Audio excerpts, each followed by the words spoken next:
النهاردة منطقة الشرق الأوسط بتشهد أخطر فترة ليها في العصر الحديث، تحركات إقليمية ودولية وتصعيد غير مسبوق. خلينا في البداية متفقين إن التحركات المصرية العسكرية الهدف الأساسي منها تأمين الحدود، لا ده خلينا أقول لك كمان إن في نقلة نوعية في السياسة المصرية. معاهدة السلام اللي هي كامب ديفيد أصلا أصبحت في خطر. المعاهدة دي بتحد أصلا من وجود الجيش في سيناء. النهاردة بقى في تقرير في جريدة ما بيقول إن 40,000 جندي مصري وصلوا أرض سيناء، ومش بس كده ده مدعومين بمعدات تقيلة جدا زي الدبابات والمدرعات. وبغض النظر عن الرقم الكبير اللي انت سمعته ده اللي راح سيناء واتجه لسيناء، ده تم نشر منظومة دفاع جوي خطيرة جدا. الأنظمة دي خلي بالك قصيرة ومتوسطة المدى، يعني متطورة جدا. طيب حد يقول لي ايه فايدة المنظومة دي اصلا؟ فايدة المنظومات دي ان لو في اي هجوم اسرائيلي عليك من الجو، المنظومات دي تصطادهم زي العصافير. وخلي بالك المنظومات دي هتنفعك جدا لو في اي محاولة من الجانب الاسرائيلي لتحريك اهل غزة لارض سيناء. ولو حصل كده اصلا يبقى خلينا اقول لك احنا دلوقتي في الخط الاحمر الفاصل القاطع اللي هيخلي الجيش المصري يتدخل في اسرع وقت. ولو حصل كده اصلا فده معناه ان هدم اي امل للفلسطينيين على قيام دولة فلسطينية. ده غير ان في تهديد وجودي اصلا للمصريين ومصر بالعموم. عشان كده وجود 40,000 جندي دول في سيناء والمدرعات والمعدات التقيلة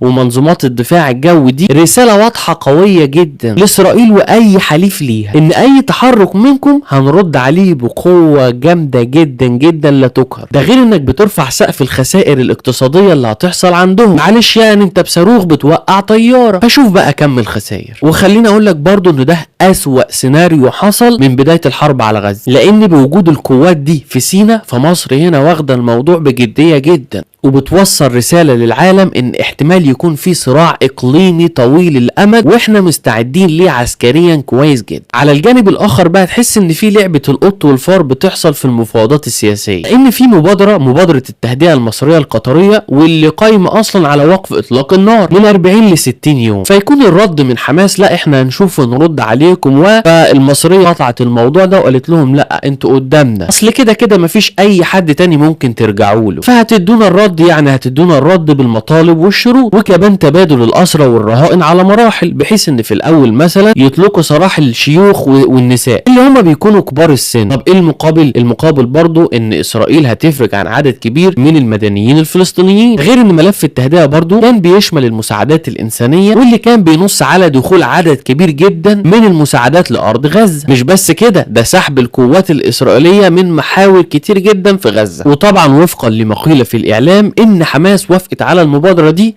كخروج مؤقت من الازمة اللي هي فيها، لكن اللي معطل المفاوضات دي ان حماس مش عايزة تتنازل عن السلاح بتاعها نهائي. حماس عايزة التهدئة دي ما تكونش تهدئة، حماس عايزة ان هي تكون هدنة طويلة الامد. بس برضو هرجع واقول اللي معطل المفاوضات ان هم مش عايزين يتنازلوا عن السلاح بتاعهم خالص. طيب حد يقول لي موقف نتنياهو ايه من اللي بيحصل ده؟ نتنياهو هو ما عندوش غير مطلب واحد، عايز يسحق حماس ويخليها تتنازل كده عن السلاح بتاعها وما يكونش ليها اي وجود في قطاع غزة. وخلي بالك ده موقف متناقض جدا.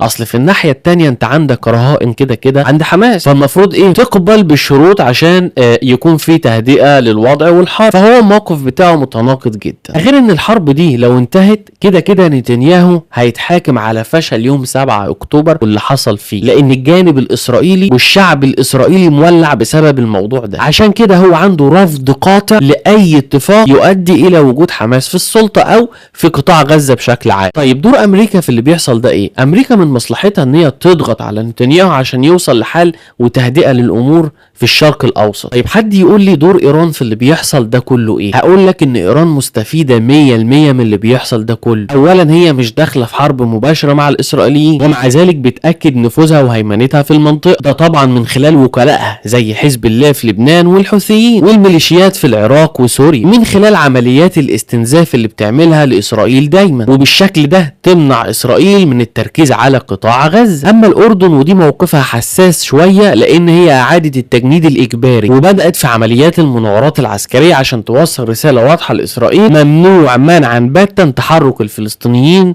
للضفة الغربية اللي هي حدود إسرائيل مع الأردن. المشكلة بقى اللي بتواجه الكل ومحدش لاقي لها حل لان كل المحللين والاستراتيجيين وكل رؤساء الدول واي حد بيفهم سياسة بربع جنيه بيقولك ان استحالة نقل الفلسطينيين سواء كان على الحدود المصرية او دخولهم سيناء او حتى نقلهم على الاردن. ومع ذلك نتنياهو بيضرب كل الكلام ده بعرض الحائط. تحس ان الراجل ده عنده خبلان او مجنون او مش عارف ايه اللي بيحصل معاه. هو عايز يعني يوصل للعالم اللي هو يا انا يا انتم، وهو عارف ان بعد ما الحرب دي تخلص هو كده كده هيسيب الحكم عشان هو دمر اسرائيل في 7 اكتوبر. ده غير ان هو اصلا داخل في قطيعة مع العالم باسره، يعني العالم كله. الخلاصة ان منطقة الشرق الاوسط على صفيح ساخن والفجوة بين الاطراف السياسية شاسعة جدا، وربنا يسترها على اللي جاي ان شاء الله. في النهاية اتمنى اكون اديتك نبذة مختصرة عن اللي بيحصل على حدودك واللي داير في العالم العربي الايام دي، ويا رب احفظ مصر والمصريين والعالم العربي وفلسطين، وان شاء الله مصر تفضل درع قوي لاي اعتداء. والسلام عليكم.